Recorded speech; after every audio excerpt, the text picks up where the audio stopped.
Dengan mempelajari Sirah Nabawiyah, maka makin menambah kecintaan kepadanya. Semoga yang subscribe juga dimudahkan jalannya menuju surga. Silahkan tekan tombol like supaya postingan ini semakin tersebar.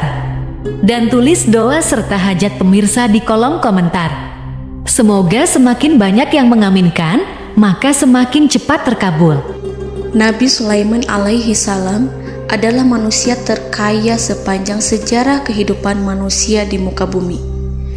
Dalam beberapa kitab suci seperti Al-Quran, Alkitab, dan Injil, Nabi Sulaiman alaihi salam dijelaskan sebagai manusia terkaya yang pernah hidup di muka bumi. Tidak ada satupun manusia yang bisa mengalahkan total kekayaannya hingga hari kiamat tiba. Para arkeolog telah menemukan situs peninggalan sejarah Islam yang mengungkap total kekayaan Nabi Sulaiman alaihi salam. Erez bin Yosef, seorang profesor sekaligus peneliti, ia menyatakan bahwa 3.000 tahun yang lalu Nabi Sulaiman alaihi salam diperkirakan memiliki kekayaan senilai 2,2 triliun US dollar. Dan apabila dikonversikan dengan nilai mata uang dolar hari ini, jika dirupiahkan, maka nilainya setara dengan 32.891.870 triliun rupiah. Profesor itu juga menjelaskan bahwa kekayaan Nabi Sulaiman alaihi salam berasal dari dua sumber, yakni istana kerajaan dan tambang tembaga. Nilai itu berkali-kali lipat lebih banyak dari total kekayaan negara Indonesia yang hanya mencapai 11.454 triliun per 30 Desember 2021. Nabi Sulaiman alaihi salam memiliki beberapa mukjizat. Di antaranya adalah dapat berbicara dengan bahasa binatang. Beliau dapat memerintah mereka untuk melakukan sesuatu. Beliau juga dapat mengendalikan besar kecilnya tekanan angin dan dapat mengatur ke arah mana angin akan berhembus. Sehingga dengan itu Nabi Sulaiman dapat memanfaatkan angin sebagai kendaraannya dan juga kendaraan tentaranya. Nabi Sulaiman juga bisa melunakkan besi dan membentuknya menjadi pakaian perang yang anti tusukan senjata tajam. Nabi Sulaiman juga memimpin para jin. Mereka tunduk dan patuh pada perintah Nabi Sulaiman alaihi salam.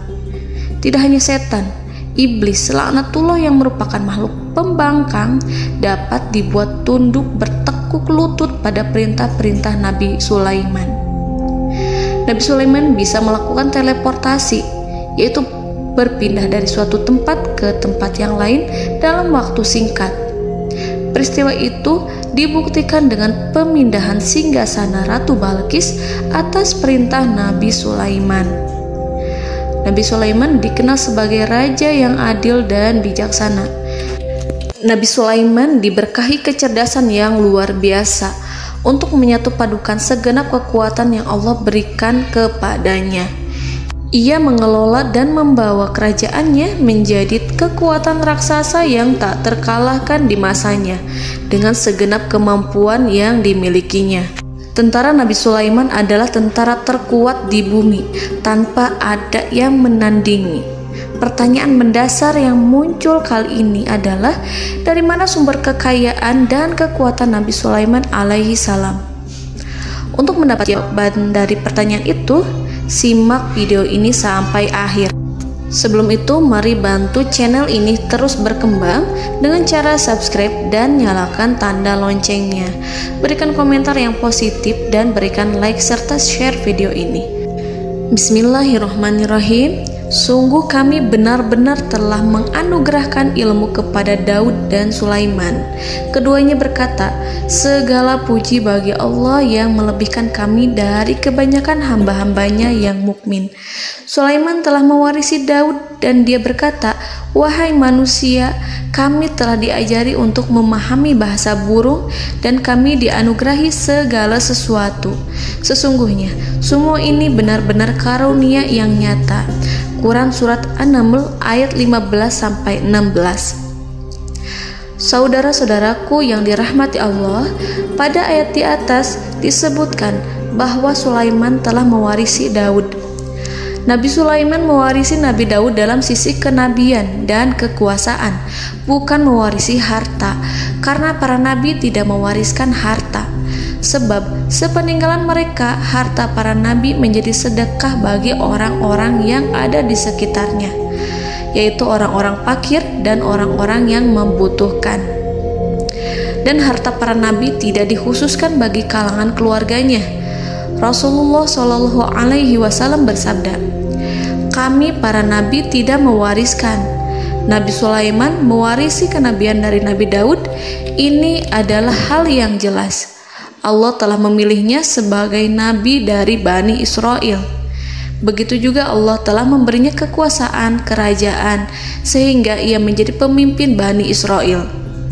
Barangkali sesuatu yang paling penting yang diwarisi oleh Nabi Sulaiman dari Nabi Daud adalah tradisi militer. Kemajuan militer yang dahsyat telah berpindah kepada Nabi Sulaiman.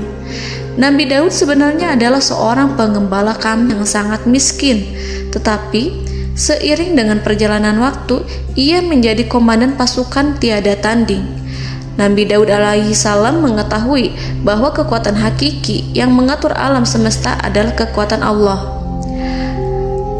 Ketika Nabi Daud mengelurkan tangannya dan memegang potongan batu, lalu beliau melemparkannya dengan ketepel ke arah Jalut, kepala Jalut retak dan ambruk menghantam tanah. Ini sebagai bentuk demonstrasi kekuatan darinya. Kehadiran Nabi Daud mengubah pasukan Bani Israel, di mana mereka sebelumnya lari jika berhadapan dengan musuh. Maka kini keberadaan mereka mulai diperhitungkan di masa hidupnya. Nabi Daud mengalami peperangan yang sangat banyak, tapi Al-Quran tidak menceritakan secara terperinci. Hal itu dikarenakan karena Al-Quran adalah kitab dakwah di jalan Allah, bukan kitab sejarah. Al-Quran hanya menceritakan di dalam Al-Quran surat Shad ayat 20, "Dan kami kuatkan kerajaannya, kerajaan Daud."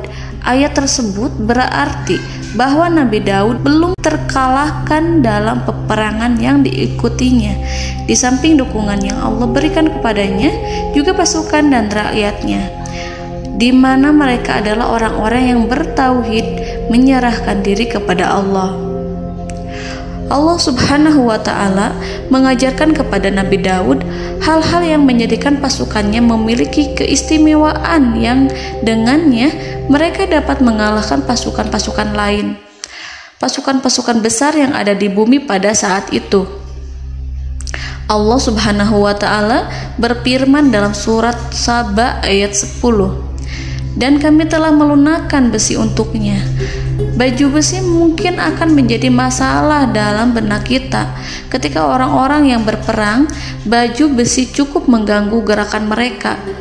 Kita bisa membayangkan ketika ada dua orang berperang, salah satu dapat bergerak bebas, sementara yang lainnya tidak leluasa bergerak karena tertahan dengan pakaiannya.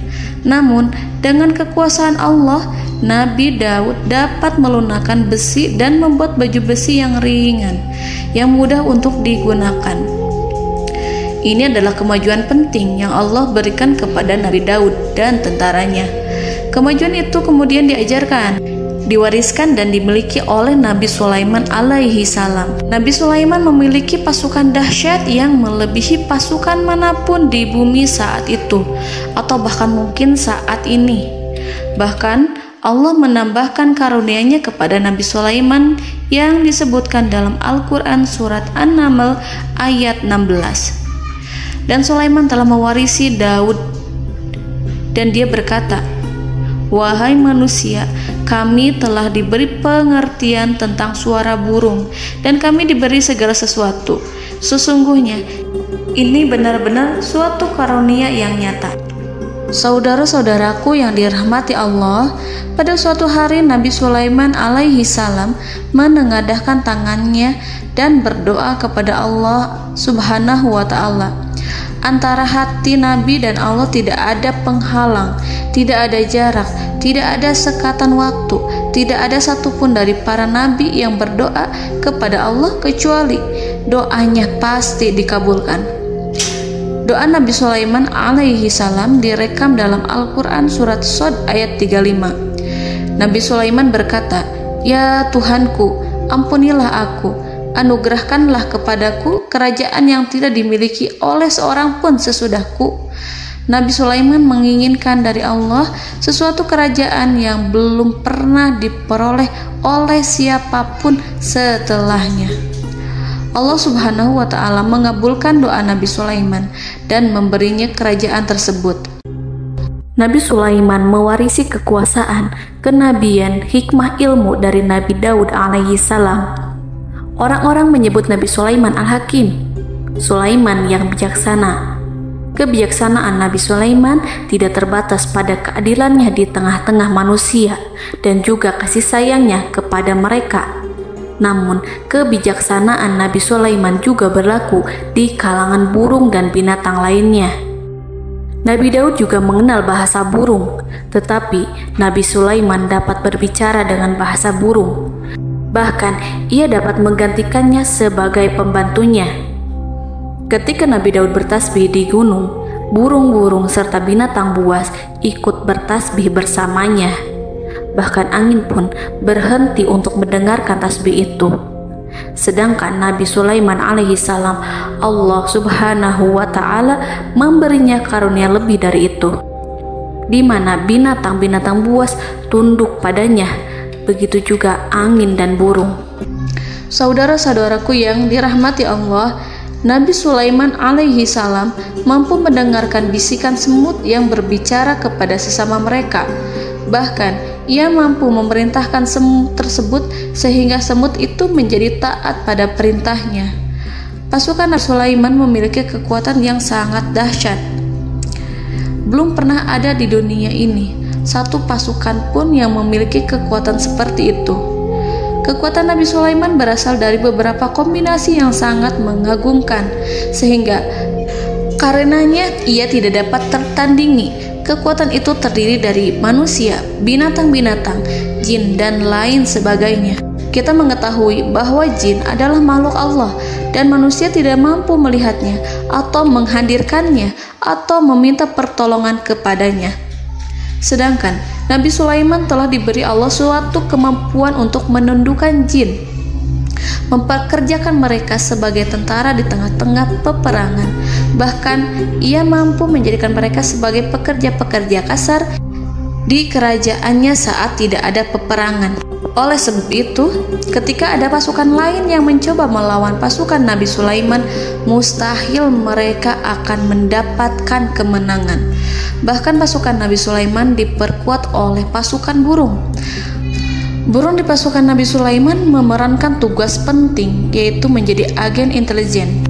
Kita mengetahui bahwa peranan informasi saat peperangan adalah hal yang penting. Dari informasi tersebut, pasukan dapat mengetahui keadaan lawannya. Demikianlah peranan burung pada pasukan Sulaiman. Ia terbang di tengah-tengah musuh. Kemudian, ia kembali kepada Nabi Sulaiman untuk menyampaikan berita tentang keadaan lawannya. Di samping jin dan burung, Allah juga menundukkan angin untuk Nabi Sulaiman. Nabi Sulaiman dapat memerintahkan angin dan ia mampu untuk menaiki angin tersebut. Dalam Al-Quran surat Shad ayat 36-40, Allah Subhanahu wa ta'ala berfirman, "Kami tundukkan kepada angin yang berhembus dengan baik menurut kemana saja yang dikehendaki Sulaiman. Dan kami tundukkan pula kepadanya setan-setan, semuanya ahli bangunan dan penyelam, dan setan yang lain yang terikat dalam belenggu. Inilah anugerah kami, maka berikanlah kepada orang lain atau tahanlah untuk dirimu tanpa perhitungan, dan sesungguhnya dia mempunyai kedudukan yang dekat pada sisi kami dan tempat kembali yang baik." Saudara-saudaraku yang dirahmati Allah, Allah Subhanahu wa Ta'ala juga memberikan kemampuan yang tak seorang pun dari para nabi mendapatkannya, yaitu kemampuan untuk memerintah setan. Setan adalah salah satu bagian dari jin. Ia adalah kelompok yang celaka dari bangsa jin. Kelompok ini sebenarnya tidak mampu dikuasai oleh manusia. Bahkan jin yang soleh tidak dapat mengatur setan. Adapun Nabi Sulaiman, Allah telah memberinya kekuasaan untuk menundukkan setan dan mempekerjakannya, bahkan mengikatnya dengan rantai serta menghukumnya jika ia menentang pada perintahnya.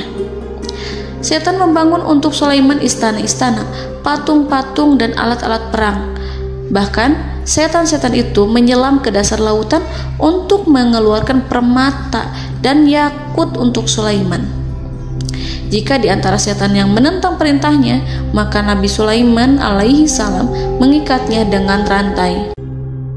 Ini semua menunjukkan kekayaan Nabi Sulaiman dan kekuasaannya, di mana ia mampu mengatur banyak makhluk di bumi ini.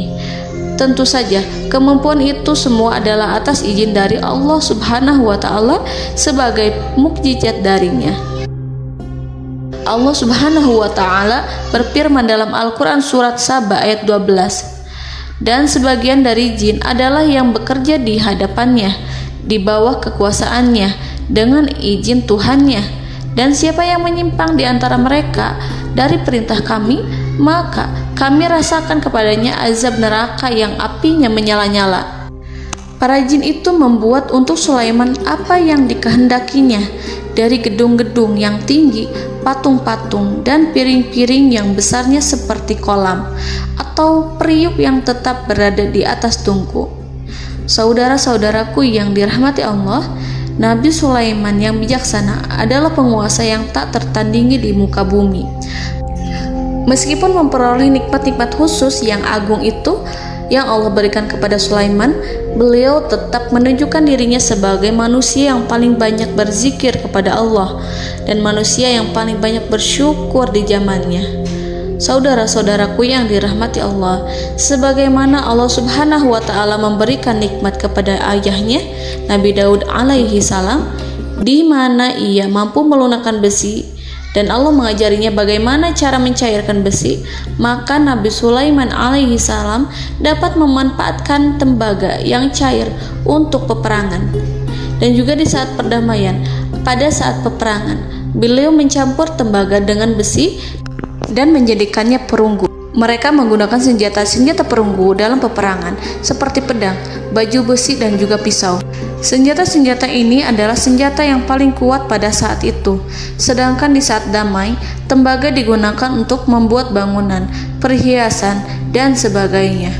Meskipun Nabi Sulaiman mendapatkan nikmat yang besar dan karunia yang khusus, Allah Subhanahu wa Ta'ala mengujinya dengan suatu ujian yang dahsyat. Ujian yang akan selalu datang kepada seorang hamba yang soleh.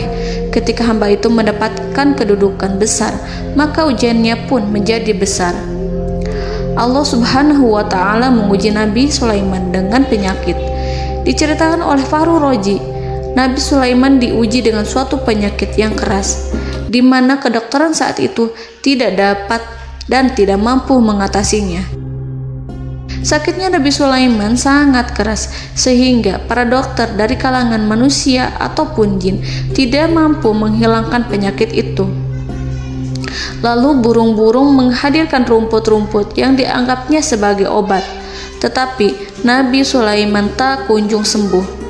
Semakin hari penyakit Nabi Sulaiman semakin menjadi-jadi, sehingga ketika Nabi Sulaiman duduk di atas kursi, ia duduk bagaikan tubuh tanpa roh. Seakan-akan ia mati karena saking keras penyakit yang dideritanya. Sakit yang diderita oleh Nabi Sulaiman alaihi salam berlangsung sangat lama. Namun Nabi Sulaiman tidak henti-hentinya berzikir kepada Allah dan meminta kesembuhan kepadanya, serta selalu beristighfar dan mengungkapkan rasa cinta kepadanya. Selesailah ujian Allah terhadap hambanya Nabi Sulaiman. Beliau pun sembuh. Nabi Sulaiman merasakan kembali kesehatannya setelah ia mengetahui segala kejayaan dan segala kekuasaan serta segala kebesarannya tidak lagi mampu menghilangkan penyakit yang dideritanya kecuali jika Allah menghendaki. Saudara-saudaraku yang dirahmati Allah, Nabi Sulaiman telah membangun tempat ibadah, tempat sujud, sehingga manusia menyembah Allah di dalamnya. Orang-orang yang membangunnya berjumlah puluhan ribu orang. Tentu setiap kelompok dari mereka memiliki pekerjaan masing-masing. Di antara mereka ada yang mencairkan tembaga, di antara mereka ada yang tukang pahat, ada yang tukang ukir, ada yang membelah batu, ada yang memotong kayu, ada yang mendatangkan rumput-rumput dari Libanon, ada yang mendatangkan emas dan menjadikannya lempengan-lempengan yang mengkilat untuk menutupi kayu, serta untuk melapisi dinding-dinding. Bahkan golongan jin pun membantu membangun tempat tersebut, tentu dengan perintah dan bimbingan Nabi Sulaiman. Mereka membuat patung-patung yang besar, membuat bejana yang besar untuk tempat makan para tentara dan pekerja, yaitu bejana seperti gunung. Karena saking berat dan besarnya, mereka juga membuat tempat-tempat minum yang besarnya seperti kolam. Nabi Sulaiman mengawasi para pekerjanya dan juga mengurusi masyarakatnya, di mana beliau mengenali problem mereka dan berusaha memecahkannya. Beliau juga mengawasi pasukan dari kalangan binatang dan burung. Beliau mengetahui apabila ada satu di antara mereka yang tidak datang, kemana ia pergi serta mengapa ia pergi. Nabi Sulaiman menguasai pengetahuan itu semua.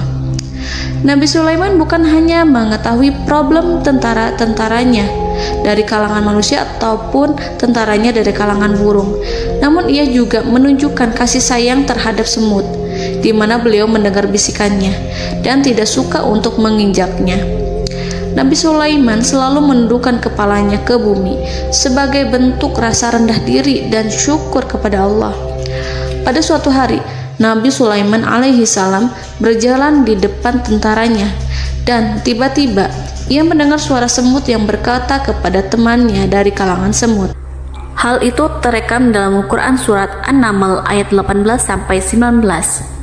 Wahai semut-semut, masuklah ke dalam sarang-sarangmu agar kamu tidak terinjak oleh Sulaiman dan tentaranya, sedangkan mereka tidak menyadarinya. Nabi Sulaiman alaihi salam tersenyum mendengar itu dan ia berdoa, "Ya Allah, ya Tuhanku, berilah aku ilham untuk tetap mensyukuri nikmat-Mu yang telah Engkau anugerahkan kepadaku dan kepada kedua orang ibu bapakku, dan untuk mengerjakan amal soleh yang Kau ridhoi, dan masukkanlah aku ke dalam rahmat-Mu, ke dalam golongan hamba-hamba-Mu yang soleh." Saudara-saudaraku yang dirahmati Allah, meskipun Nabi Sulaiman mendapatkan kekuasaan dan memiliki tentara yang besar, namun beliau menunjukkan kasih sayang terhadap bangsa semut. Beliau mendengarkan bisikannya dan melihat semut yang ada di depannya. Oleh karena itu, tak mungkin baginya untuk menginjak golongan semut itu. Nabi Sulaiman bersyukur kepada Allah telah memberinya nikmat, yaitu nikmat rahmat dan kasih sayang. Di samping itu, Nabi Sulaiman alaihi salam adalah orang paling kaya di dunia. Istananya terbuat dari kayu gaharu yang memiliki wangi harum.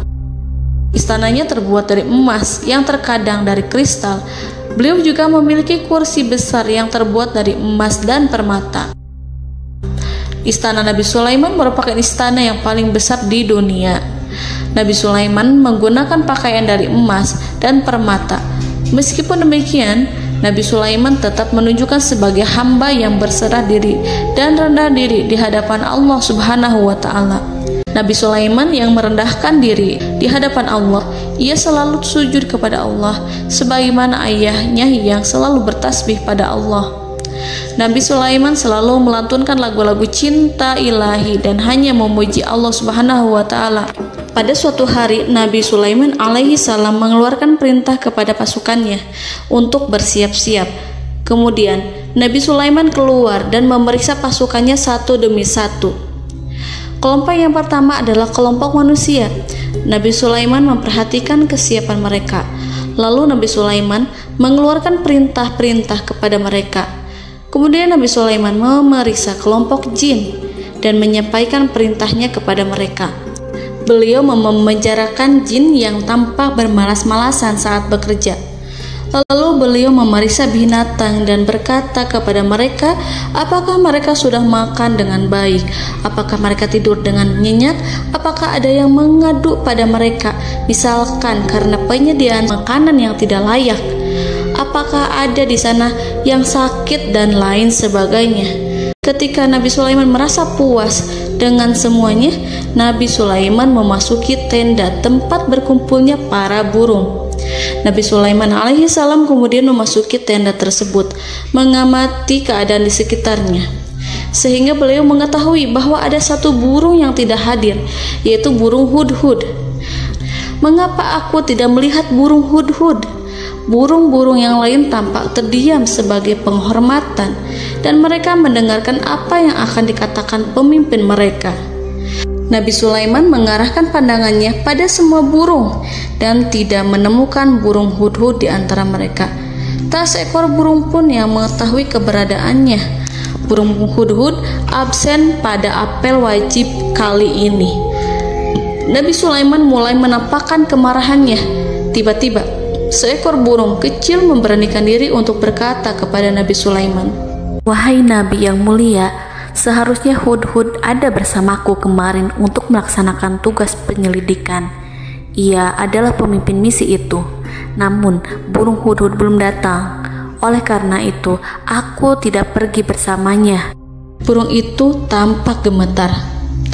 Nabi Sulaiman mengetahui bahwa hudhud tidak hadir dan tak seorang pun mengetahui kemana ia pergi. Burung hudhud pergi tanpa izin terlebih dahulu. Dalam keadaan marah, Nabi Sulaiman berkata, "Sungguh aku benar-benar akan mengazabnya dengan azab yang sangat keras atau benar-benar menyembelihnya, kecuali jika ia benar-benar datang kepadaku dengan alasan yang jelas." Kawanan burung-burung mengetahui bahwa Nabi Sulaiman sedang marah dan telah menetapkan untuk menyiksa burung hudhud atau menyembelihnya atau justru memaafkannya dengan syarat ia datang dengan membawa alasan yang dapat menyelamatkannya, atau dengan kata lain, burung hudhud dapat memastikan bahwa ia melaksanakan tugas yang penting.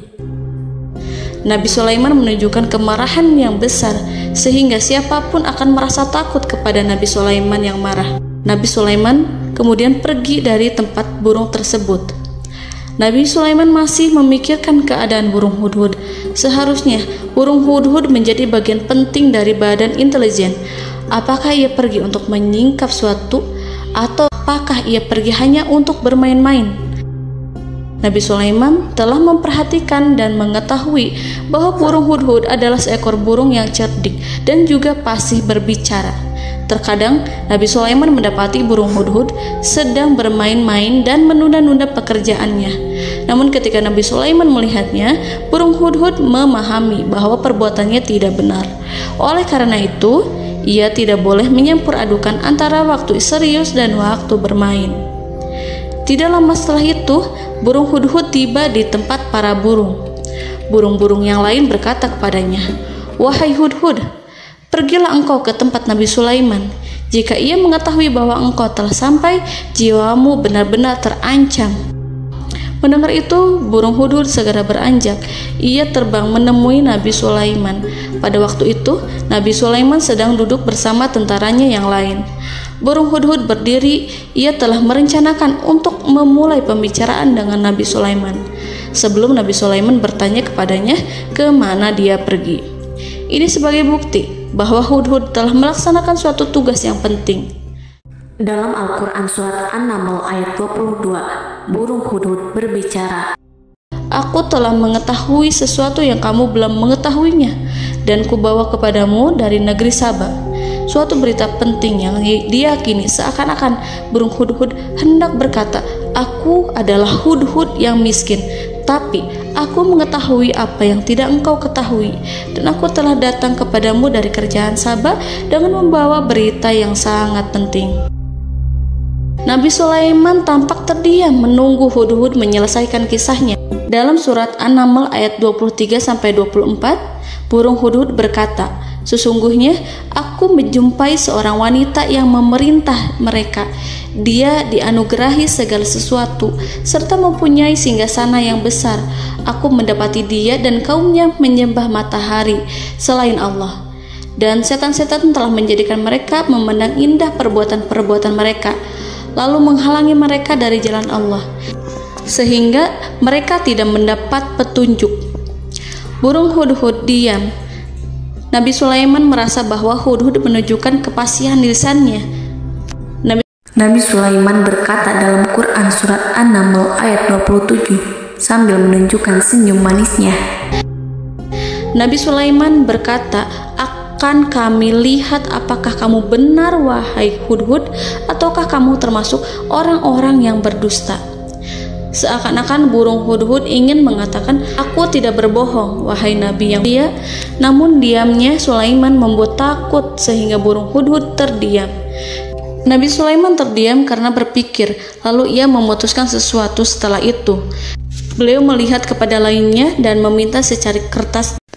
Nabi Sulaiman menulis surat singkat dan menyerahkannya kepada hudhud serta memerintahkan kepadanya seperti yang dikatakan dalam Quran surat An-Naml ayat 28. "Pergilah dengan membawa suratku ini, lalu jatuhkanlah kepada mereka, kemudian berpalinglah dari mereka, lalu perhatikanlah apa yang mereka bicarakan."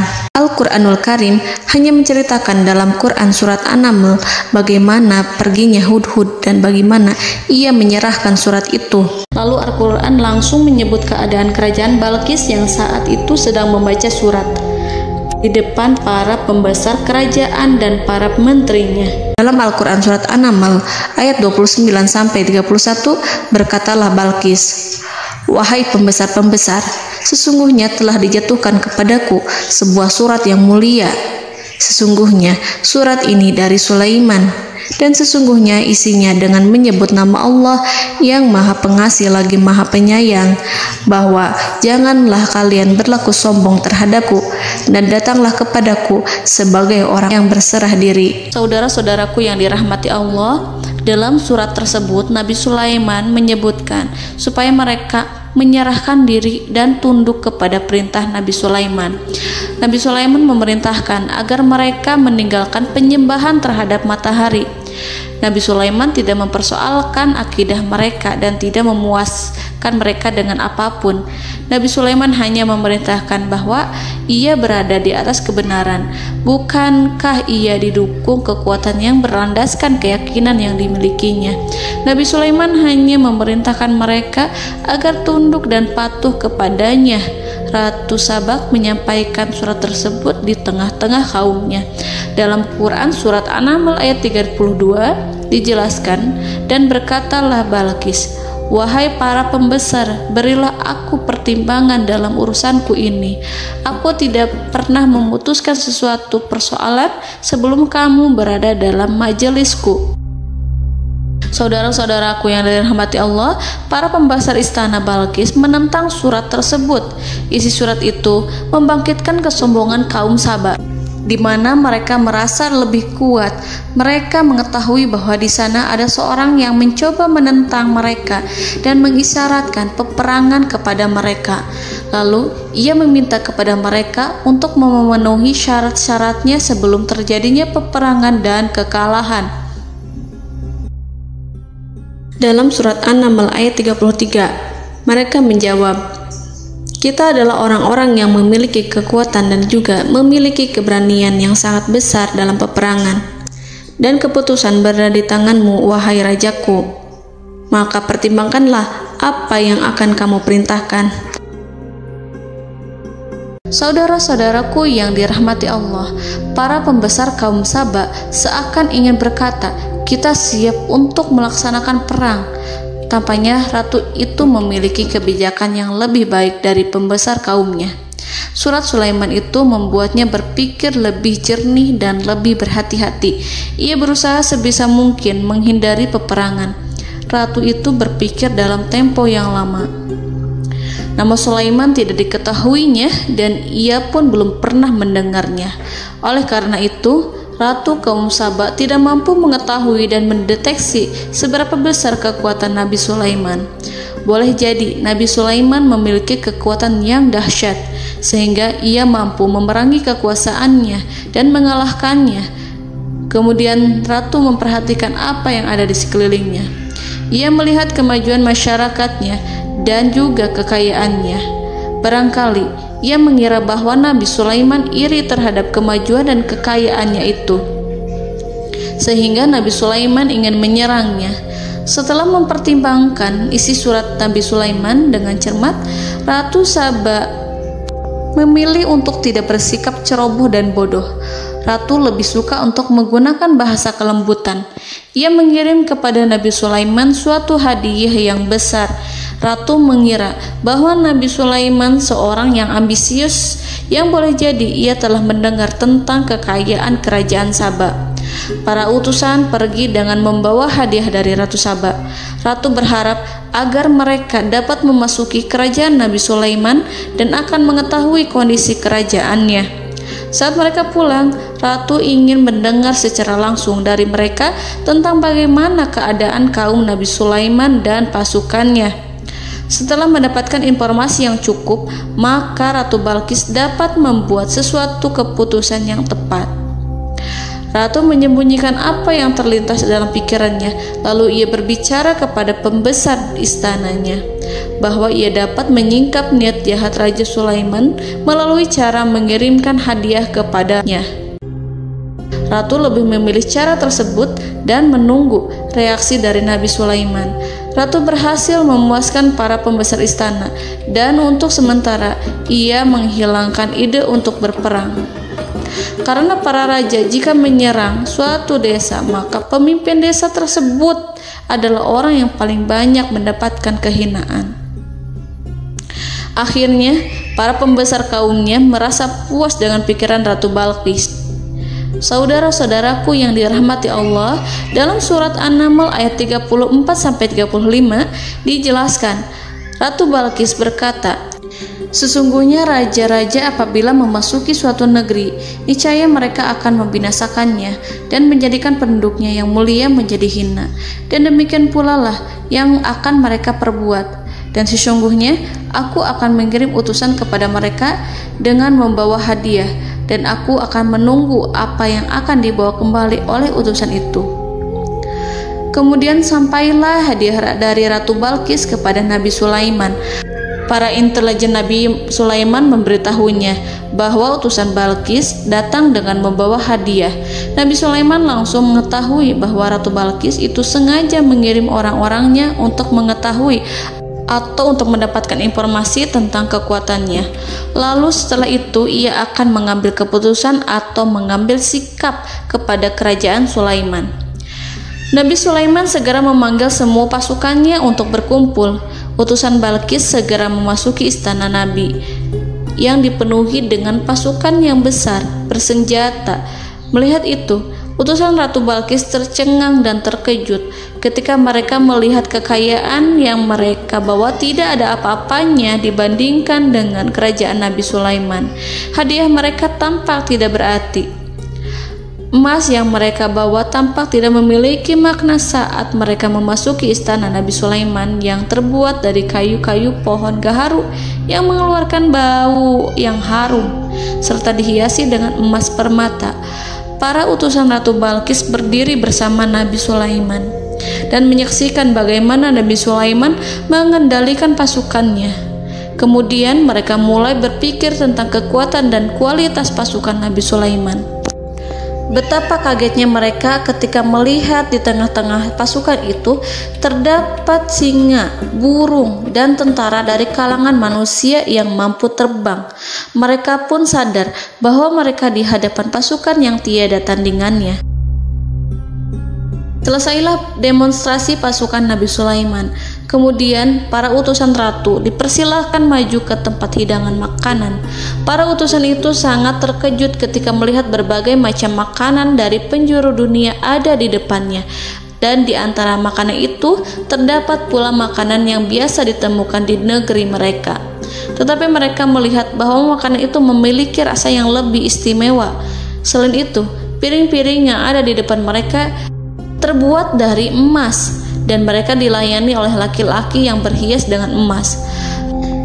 Di meja makan itu terdapat burung, ikan laut, dan berbagai macam daging yang mereka tidak mampu lagi membedakan daging apa itu. Nabi Sulaiman tidak makan bersama mereka, tapi beliau makan dengan menggunakan piring yang terbuat dari kayu. Beliau memakan roti yang kering yang dicampur dengan minyak. Inilah makanan yang dipilih Nabi Sulaiman. Makan bersama mereka dalam keadaan diam, mereka merasa kehadiran Nabi Sulaiman menciptakan suatu wibawa yang luar biasa. Selesai perjamuan itu, lalu dengan sangat malu mereka menyerahkan hadiah dari Ratu Balqis kepada Nabi Sulaiman. Hadiah itu berupa emas yang bagi mereka hadiah itu sangat bernilai tinggi. Tapi di sini hadiah itu tampak kecil di hadapan kekayaan Nabi Sulaiman yang sangat mengagumkan. Nabi Sulaiman memperhatikan hadiah dari Ratu Balqis itu dan berkata dalam Quran surat An-Naml ayat 36, "Maka apa yang diberikan Allah kepadaku lebih baik daripada apa yang diberikannya kepadamu, tetapi kamu merasa bangga dengan hadiahmu." Saudara-saudaraku, Raja Sulaiman menyingkap dengan kata-katanya yang singkat itu penolakannya terhadap hadiah mereka. Ia memberitahu utusan itu bahwa ia tidak menerima hadiah tersebut. Ia tidak merasa puas dengan hadiah itu. Yang membuatnya puas hanyalah, janganlah kalian berlaku sombong terhadapku dan datanglah kepadaku sebagai orang-orang yang berserah diri. Lalu Nabi Sulaiman berkata kepada mereka dengan pelan. Hal itu diabadikan dalam Al-Quran surat An-Naml ayat 37. "Kembalilah kepada mereka. Sungguh kami akan mendatangi mereka dengan bala tentara yang mereka tidak kuasa melawannya. Dan pasti kami akan mengusir mereka dari negara itu, yaitu negeri Sabah, dengan terhina. Dan mereka akan menjadi tawanan-tawanan yang hina." Saudara-saudaraku yang dirahmati Allah, Nabi Sulaiman kemudian meninggalkan para utusan ratu setelah terlebih dahulu mengancam mereka. Para utusan itu berharap agar Nabi Sulaiman mau menunggu kunjungan Ratu Balqis yang akan membawa misi perdamaian. Akhirnya, sampailah para utusan Ratu Balqis ke negeri Sabah. Mereka segera menuju istana sang ratu. Mereka memberitahu bahwa negeri mereka ada di ujung tanduk. Mereka menceritakan kepada ratu tentang kekuatan Nabi Sulaiman dan tidak mungkin bagi mereka mampu melawannya. Mereka meyakinkan Ratu Balqis bahwa ia harus mengunjunginya dan melihat sendiri bagaimana kebesaran kerajaan Nabi Sulaiman. Kemudian Ratu Balqis menyiapkan dirinya untuk pergi menuju kerajaan Nabi Sulaiman. Nabi Sulaiman duduk di kursi kerajaan di tengah-tengah para pembesarnya dan para menterinya, serta para komandan pasukannya. Beliau berpikir tentang sosok Balqis. Nabi Sulaiman mengetahui bahwa Balqis menuju tempatnya. Balqis dikelilingi rasa takut. Nabi Sulaiman berpikir sejenak tentang bagaimana matahari disembah. Ia memikirkan bagaimana informasi yang diterima oleh intelijennya tentang kemajuan kerajaan Balqis dalam bidang kesenian dan ilmu pengetahuan. Nabi Sulaiman bertanya kepada dirinya sendiri, apakah kemajuan menjadi penghalang untuk mengetahui kebenaran? Apakah ratu itu senang dengan kekuatan yang dicapainya? Dan ia membayangkan bahwa kekuatannya adalah segalanya.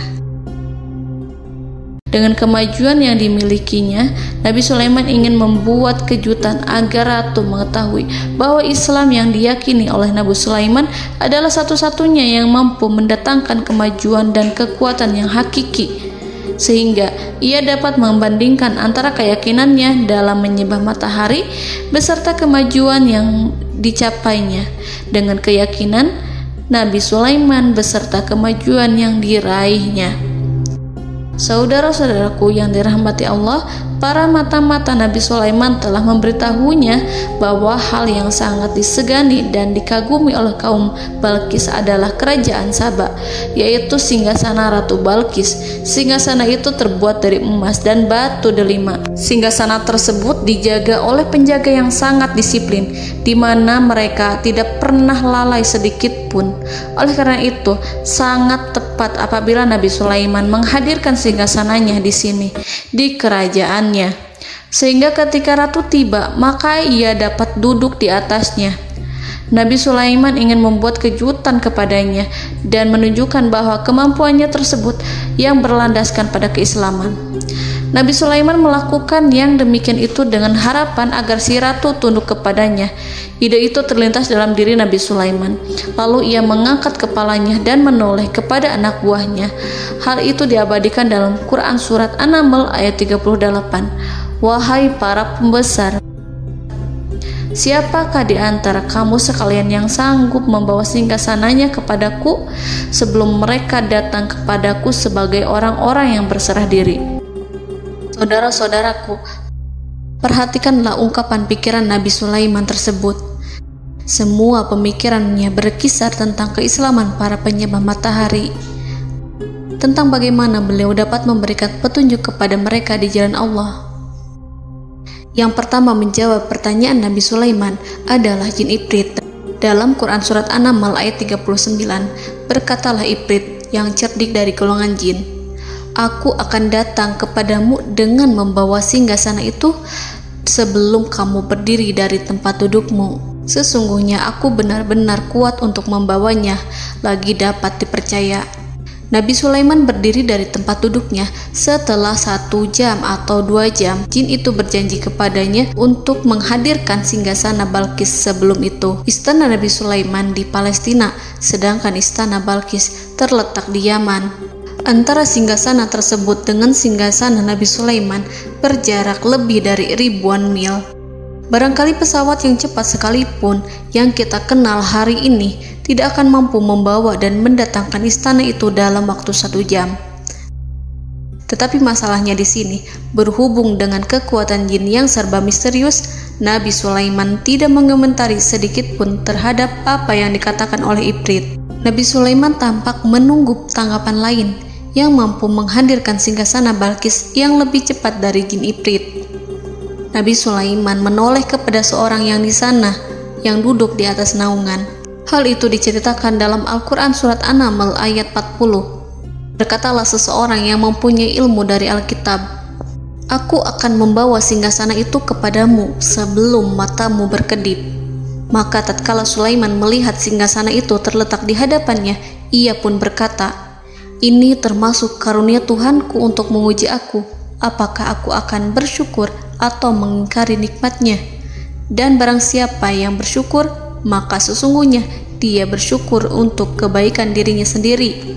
Dan barang siapa yang ingkar, maka sesungguhnya Tuhanku maha kaya lagi maha mulia." Saudara-saudaraku, belum lama seseorang yang mempunyai ilmu dari Alkitab menyatakan kalimatnya, sehingga singgasana itu tiba-tiba ada di depan Nabi Sulaiman, yang mampu menghadirkan singgasana itu lebih cepat dari kedipan mata. Al-Quranul Karim tidak menyingkap kepribadian seseorang yang menghadirkan singgasana itu. Al-Quran hanya menggarisi bahwa orang itu mempunyai ilmu dari Alkitab. Al-Quran tidak menjelaskan kepada kita apakah ia seorang malaikat ataukah manusia ataukah jin. Al-Quran sengaja tidak menyingkap hakikat kitab yang dimaksud. Saudara-saudaraku yang dirahmati Allah, setelah melihat singgasana itu, Nabi Sulaiman bersyukur kepada Allah. Ia mulai memperhatikan singgasana sang ratu. Singgasana tersebut merupakan simbol pembangunan dan juga kemajuan, tetapi tampaknya ia hanya sesuatu yang biasa saja jika dibandingkan dengan kekuasaan dan kebesaran ciptaan yang dibuat oleh manusia dan jin di kalangan istana Nabi Sulaiman. Nabi Sulaiman memikirkan dalam tempo yang sangat lama singgasana Ratu Balkis itu. Kemudian beliau memerintahkan agar singgasana itu diperbaiki, sehingga saat Ratu Balkis datang, dia akan mengujinya. Apakah Ratu Balkis dapat mengenali singgasananya ataukah tidak? Dalam Al-Quran Surat An-Naml ayat 41, Nabi Sulaiman berkata, "Ubahlah baginya singgasananya, maka kita akan melihat apakah dia mengenal ataukah dia termasuk orang-orang yang tidak mengenalnya." Saudara-saudaraku yang dirahmati Allah, Nabi Sulaiman memerintahkan agar dibangun istana yang akan digunakan untuk menyambut Ratu Balqis. Nabi Sulaiman memilih tempat di laut dan ia memerintahkan agar dibangun suatu istana di mana sebagian besarnya terdiri dari air laut. Nabi Sulaiman memerintahkan agar lantainya itu terbuat dari kaca yang tebal dan kuat, sehingga orang-orang yang berjalan di atas istana itu akan dapat melihat di bawahnya ada ikan-ikan berwarna-warni yang berenang-renang. Dan mereka akan melihat rumput-rumput laut yang bergerak-gerak. Akhirnya, selesailah pembangunan istana itu. Saking bersihnya kaca lantainya, sehingga tampak di sana tidak ada kaca. Burung hudhud memberitahu Nabi Sulaiman bahwa Balqis telah sampai dekat kerajaannya. Kemudian Ratu Balqis datang. Al-Quran tidak menyebutkan keadaan Nabi Sulaiman saat menyambut Balqis, namun Al-Quran menunjukkan dua sikap Ratu Balqis. Yang pertama, bagaimana sikap Balqis ketika pertama kali melihat singgasananya yang datang mendahuluinya, padahal ia telah meninggalkan pengawalannya untuk tetap setia menjaga singgasananya itu. Keadaan kedua adalah keadaan di depan istana yang dibangun untuk penyambutan Balqis. Istana itu penuh dengan permata yang berenang-renang di bawahnya ikan-ikan. Dalam Quran Surat An-Naml ayat 42 dijelaskan, "Dan ketika Balqis datang, ditanyakanlah kepadanya, 'Serupa inikah singgasanamu?' Balqis menjawab, 'Seakan-akan singgasana ini adalah singgasanaku. Kami telah diberi pengetahuan sebelumnya, dan kami adalah orang-orang yang berserah diri.'" Saudara-saudaraku, pada dialek di atas, Balqis melihat singgasananya dan ia tercengang saat mengetahui bahwa itu adalah singgasana miliknya. Namun kemudian ia mulai ragu karena melihat tidak sepenuhnya itu singgasana miliknya. Jika itu benar-benar miliknya, lalu bagaimana ia datang mendahuluinya? Dan bila bukan singgasananya, maka bagaimana Sulaiman dapat meniru sepersis dan seteliti itu? Padahal Sulaiman tidak pernah sekalipun ke kerajaannya. Nabi Sulaiman berkata saat melihat Balqis mengamati singgasananya, "Apakah ini singgasanamu?" Balqis terlihat sangat kebingungan, namun setelah itu ia menjawab, "Sepertinya benar." Nabi Sulaiman berkata, "Kami telah diberi ilmu sebelumnya dan kami sebagai orang-orang muslim." Saudaraku yang dirahmati Allah, melalui pertanyaan Nabi Sulaiman ingin mengisyaratkan kepada Balqis agar ia membandingkan antara keyakinannya beserta ilmu yang dicapainya dengan keyakinan Nabi Sulaiman yang muslim beserta pengetahuan yang telah diraihnya. Penyembahan terhadap matahari dan pencapaian ilmu yang dicapai oleh Ratu Balqis tanpa tidak ada apa-apanya dibandingkan dengan ilmu Nabi Sulaiman dan keislaman. Nabi Sulaiman telah mendahuluinya dalam bidang ilmu karena keislamannya. Karena itu, sangat mudah baginya untuk mengungguli Balqis dalam ilmu-ilmu yang lainnya. Demikianlah yang disyaratkan dalam pertanyaan Nabi Sulaiman kepada Ratu Balqis. Ratu Saba itu mengetahui bahwa ini adalah singgasananya, di mana singgasana itu datang lebih dahulu daripada dirinya. Beberapa bagian darinya telah diubah saat Balqis masih di perjalanan menuju ke tempat Nabi Sulaiman. Ia berpikir kemampuan apa yang dimiliki Nabi Sulaiman. Ratu Balqis tercengang melihat apa yang disaksikannya, yang berupa buah dari keimanan Nabi Sulaiman dan hubungannya dengan Allah Subhanahu wa Ta'ala. Sebagaimana Balqis juga tercengang ketika melihat kemajuan di bidang ilmu pembangunan, seni, dan ilmu-ilmu yang lainnya. Maka ia tidak lebih kagum lagi saat melihat hubungan yang kuat antara keislaman Nabi Sulaiman dengan ilmunya serta kemajuan yang diraihnya. Dalam Al-Quran Surat An-Naml ayat 43 dijelaskan, "Dan apa yang disembahnya selama ini selain Allah mencegahnya untuk melahirkan keislamannya, karena sesungguhnya ia terdahulu termasuk orang-orang yang kafir." Saudara-saudaraku yang dirahmati Allah, berguncanglah dalam benak Balqis ribuan hal ketika melihat keyakinan kaumnya runtuh di hadapan Nabi Sulaiman. Ia menyadari matahari yang disembahnya hanya merupakan ciptaan Allah, dan Allah lah yang menggerakkannya untuk hamba-hambanya. Lalu terbitlah matahari kebenaran dalam dirinya. Hatinya diterangi oleh cahaya baru yang tidak akan tenggelam seperti tenggelamnya matahari. Masa keislamannya hanya menunggu waktu. Ratu Balqis memilih waktu yang tepat untuk mengumumkan keislamannya. Allah Subhanahu wa Ta'ala berfirman dalam Quran Surat An-Naml ayat 44. Dikatakan kepadanya, masuklah ke dalam istana. Maka tatkala ia melihat lantai istana itu, dikiranya kolam air yang besar dan disingkapnya dua betisnya. Berkatalah Sulaiman, sesungguhnya ia adalah istana licin yang terbuat dari kaca. Berkatalah Balqis, wahai Tuhanku, sesungguhnya aku telah berbuat zalim terhadap diriku, dan aku berserah diri bersama Sulaiman kepada Allah Tuhan semesta alam. Saudara-saudaraku yang dirahmati Allah, dikatakan kepada Balqis, masuklah ke dalam istana. Ketika ia masuk, maka ia tidak menyaksikan adanya kaca, tetapi ia melihat air, sehingga ia mengira akan bersinggungan dengan air. Lalu ia menyingkapkan sedikit bajunya agar bajunya itu tidak basah. Nabi Sulaiman mengingatkannya tanpa melihatnya agar ia tidak khawatir terhadap pakaiannya, karena pakaiannya tidak akan basah sebab di sana tidak ada air. Itu sekedar kaca yang halus, yang saking halusnya sehingga ia tidak tampak. Pada kesempatan itulah Balqis mengumumkan keislamannya yang mengakui kelalimannya, dan ia menyatakan menyerahkan diri kepada Nabi Sulaiman dan kepada Allah Tuhan semesta alam.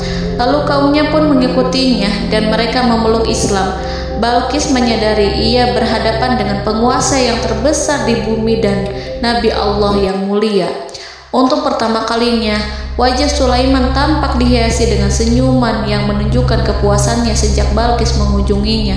Demikianlah Nabi Sulaiman mewujudkan kejayaannya yang hakiki dan menyebarkan cahaya Islam di muka bumi. Saudara-saudaraku, Al-Quran tidak menyebutkan kisah Balqis setelah keislamannya. Para ahli tafsir mengatakan bahwa ia menikah dengan Nabi Sulaiman. Selain itu, ada yang mengatakan bahwa ia menikah dengan salah satu orang dekat Nabi Sulaiman. Ada juga yang mengatakan bahwa sebagian Raja Habasyah adalah keturunan dari buah perkawinan ini. Wallahu a'lam bishawab. Saudara-saudaraku yang dirahmati Allah, Nabi Sulaiman hidup di tengah-tengah kejayaan dan kemuliaan di bumi. Kemudian Allah menetapkan kematian untuknya. Sebagaimana kehidupan Sulaiman berada di puncak kemuliaan dan kejayaan yang penuh dengan keajaiban yang luar biasa, maka kematiannya pun merupakan tanda-tanda kebesaran Allah yang penuh dengan keajaiban. Demikianlah bahwa kematiannya sesuai dengan kehidupannya, sesuai dengan kejayaannya. Allah berfirman tentang kematian Sulaiman di dalam Al-Quran Surat Saba ayat 14. Maka tatkala kami telah menetapkan kematian Nabi Sulaiman, tidak ada yang menunjukkan kepada mereka kematiannya itu kecuali rayap yang memakan tongkatnya. Maka tatkala ia telah tersungkur, tahulah jin bahwa kalau sekiranya mereka mengetahui yang gaib, tentulah mereka tidak akan tetap dalam siksa yang menghinakan. Saudara-saudaraku, kemampuan Nabi Sulaiman untuk menundukkan jin dan mempekerjakan mereka serta hubungan mereka dengan semua itu menimbulkan fitnah di tengah-tengah manusia dalam hal tertentu. Kematian Nabi Sulaiman merupakan batasan jawaban terhadap fitnah ini. Kami tidak mengetahui siapa yang mengklaim bahwa jin mengetahui hal yang gaib. Apakah itu setan yang terkutuk, atau jin yang bodoh, atau manusia yang tertipu? Kami tidak mengetahui siapa yang bertanggung jawab terhadap tersebarnya isu yang keliru ini. Yang kita ketahui adalah bahwa hal tersebut adalah mempengaruhi sebagian manusia dan jin.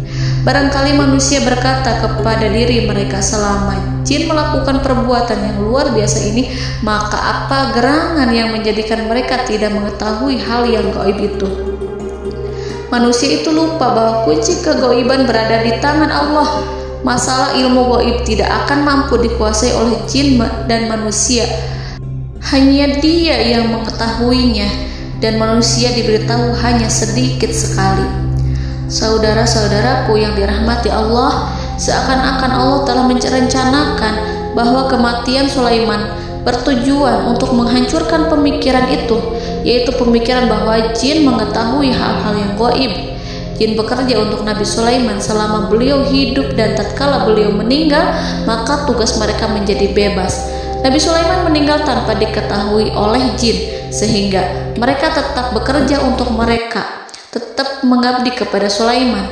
Seandainya mereka mengetahui hal yang gaib, niscaya mereka tidak akan meneruskan pekerjaan mereka. Saudara-saudaraku, pada suatu hari Nabi Sulaiman memasuki mihrabnya untuk itikaf ibadah dan beribadah kepada Allah. Tak seorang pun yang berani mengganggu khalwatnya. Mihrab Sulaiman terletak di puncak gunung dan dindingnya terbuat dari permata. Pada suatu hari, Nabi Sulaiman duduk bersandar pada tongkatnya dan ia tampak tenggelam dalam tafakur. Beliau berzikir pada Allah hingga rasa kantuk menguasainya. Lalu setelah itu malaikat maut menemuinya. Nabi Sulaiman pun meninggal. Beliau bersandar kepada tongkatnya. Jin melihatnya dan mengira bahwa beliau sedang sholat, sehingga mereka pun terus melanjutkan pekerjaannya. Berlalulah hari demi hari yang panjang. Datanglah rayap, yaitu semut kecil yang memakan kayu. Hewan itu mulai memakan tongkat Nabi Sulaiman. Rayap itu tampak lapar. Sebagian dari tongkat Nabi Sulaiman dimakan beberapa hari oleh rayap itu. Ketika yang dimakannya semakin bertambah, maka tongkat itu pun menjadi rusak dan kemudian jatuh dari tangan Nabi Sulaiman alaihi salam. Tubuh mulia itu kehilangan keseimbangan dan kemudian jatuh terhempas di bumi. Tatkala tubuh suci itu tersungkur, maka manusia segera menuju ke arahnya. Mereka menyadari dan mengetahui bahwa Nabi Sulaiman telah meninggal dalam waktu yang lama. Jin menyadari bahwa mereka tidak mengetahui hal yang gaib, dan manusia pun mengetahui hakikat ini. Seandainya jin mengetahui hal yang gaib, niscaya ia tidak akan meneruskan siksa yang hina. Mereka tidak akan bekerja kepada Sulaiman. Demikianlah Nabi Sulaiman alaihi salam meninggal dalam keadaan duduk dan sholat di mihrabnya. Lalu berita itu tersebar bagaikan api di bumi. Manusia, burung, dan binatang buas mengantarkan jenazah Nabi Sulaiman. Sekawanan burung tampak sedih dan menangis. Semua makhluk bersedih. Akhirnya tak seorang pun mengetahui bahasa burung di bumi. Meninggallah seorang yang memahami pembicaraan burung, binatang-binatang, jin, dan lain sebagainya.